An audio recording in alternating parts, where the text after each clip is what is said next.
Hallelujah. Hallelujah. पवित्र आत्मा का कार्य।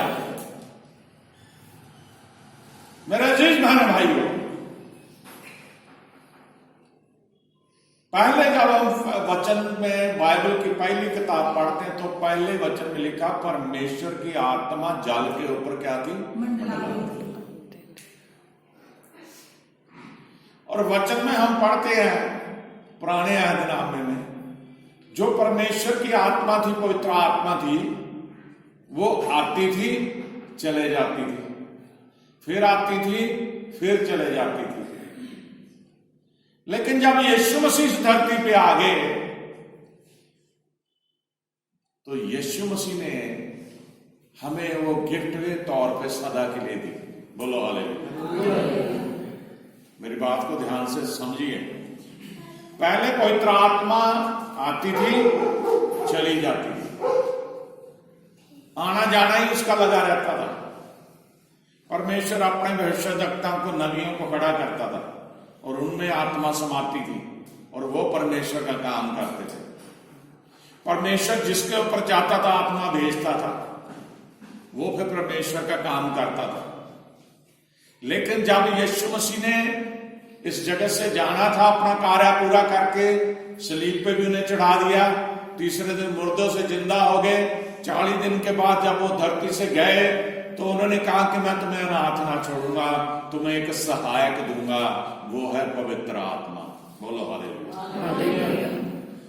और प्रेरितों के काम में हम पेंतेकोस्त के दिन जब पवित्र आत्मा 120 लोगों पे आत्मा जो जीवों की तरह लपटे, आग की लपटों की तरह उतरी, तो वहां से पता चला कि परमेश्वर ने अब आत्मा सभी को दे दी, हर इंसान को मिली। आपको मुझे भी आत्मा वो परमेश्वर देता है। लेकिन फर्क ये है कि हमारे अंदर पवित्र आत्मा कार्य करता है, हमारे जीवन में पवित्र आत्मा कार्य करता है, लेकिन हमें पता ही नहीं चलता। हम गुनाह करते हैं, पवित्र आत्मा हमें रोकता है, वो हमें दिखाई नहीं देता। पवित्र आत्मा स्पिरिट है और यीशु मसीह का जन्म भी पवित्र आत्मा के जरिए हुआ। हालेलुया। लेकिन जैसे परमेश्वर जीवित है, यीशु मसीह जीवित है, पवित्र आत्मा भी जीवित प्राणी है। हालेलुया। अब सवाल है, बाइबल में मैं आपको ऐसे बहुत ही अच्छा और बहुत ही बढ़िया वचन प्रभु ने आज के दिन में हमें दिया, जो मैंने आपको बताया कि पवित्र आत्मा पुराने अहदनामे में कहता है आती थी फिर चली जाती थी।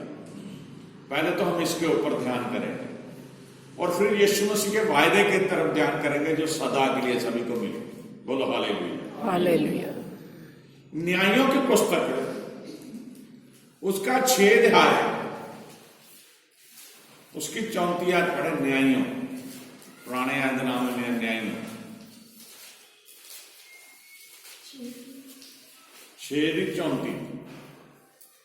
तब यहोवा का आत्मा गिदोन में समाया। हालेलुया। तब यहोवा का आत्मा गिदोन में समाया और उसने नरसिंगा फूका। उसने नरसिंगा फूका। तब अबियाजेरी उसकी सुनने के लिए इकट्ठे हुए। सभी उसके लिए इकट्ठे हुए हैं। हालेलुया। तब परमेश्वर की आत्मा गिदोन में समाई। अब आप देखिए, एक शब्द हमने पढ़ा गिदोन, जैसे हमारा नाम है, उसका नाम था गिदोन, उसके अंदर आत्मा समा गई। अब देखिए उस नौजवान के जीवन को बड़े ध्यान से सुनिए जरा। उसका जो पिता था वो बाल की बेदी बना के पूजा करता था। गिदोन का जो फादर था, उसका परिवार था, अशरा नाम की देवी की पूजा करता था। हालेलुया। देखिए परमेश्वर कैसे कार्य करता है। परमेश्वर ने गिदोन से बोला, उससे बातचीत करी, अरे ऐसा कर, जो तेरे पिता ने ये बाल की बेदी बनाई है इसे तोड़ दे, और जो साथ में अशरा की मूर्ति बना रखी है इसे भी काट दे, लकड़ की बना रखी थी। अब वो परमेश्वर की आज्ञा को तो मानना चाहता है, लेकिन अपने बहन भाइयों से, अपने परिवार से, अपने पिता से, लोगों से डर रहा था कि भाई बवाल हो जाएगा अगर मैं ऐसा काम करूंगा। तो उसने परमेश्वर का काम करना था, उसका उसे परमेश्वर ने चुना हुआ था। तो रात में उसने करा था, उसने वेदी भी तोड़ दी, वो अशरा नाम की मूर्ति को भी, देवी की मूर्ति को भी तोड़ दिया, काट दिया। अब परमेश्वर ने उसे कहा था कि तू एक मेरे लिए वेदी बना और अपने पिता के घर से जो भी भेंट की वस्तु लेके उसे उस वेदी पे कुर्बान कर, और जो ये लकड़ी काटी है इसको जला दे। उसने काम कर दिया, और सुबह जब लोगों ने देखा दौड़ भाग पड़ गई, लोग देख रहे हैं ये क्या हो गया, ये किसने किया। उसने बाल की बेदी तोड़ दी, उसने अशरा की मूर्ति काट दी, ढूंढ ढांड हुई, दौड़ भाग हुई, पूछताछ करने लगे। आखिर में वो कहते हैं उन्हें पता चल गया ये गिदोन का कार्य है। तो उन्होंने क्या करा, उसके पिता को कहते हैं इसको बाहर निकाल, इसे ये मार डाला जाए, इसने ये काम किया। अब पिता जैसा मर्जी अपने बच्चों से प्यार करता है, उसका पिता कहता वो ठहरो भाई, ऐसा मत करो, ऐसा करो आज का दिन इसे दे दो, अगर जो बाल के देवता की इसने वो बेदी गिराई है वाकई वो परमेश्वर है, इसे वो सुबह तक सजा दे देगा। हालेलुया, ध्यान से सुनिए, कह रहा सुबह तक इसे सजा दे देगा। बड़ी मुश्किल से वो लोग मानने का, रहे चलो एक दिन दे देते हैं इसे, लेकिन किसने सजा देनी थी? किसी ने नहीं सजा दी, तो वो जीवित परमेश्वर नहीं था। हालेलुया। अब परमेश्वर की आत्मा गिदोन के अंदर समा गई, परमेश्वर के साथ बातचीत करते गिदोन परमेश्वर की परीक्षा करता है। बड़ा फैंटास्टिक स्टोरी है, इसे घर में पढ़ना जाके सदैव। वो कहता परमेश्वर मैं तब मानूंगा कि तू मेरे साथ है।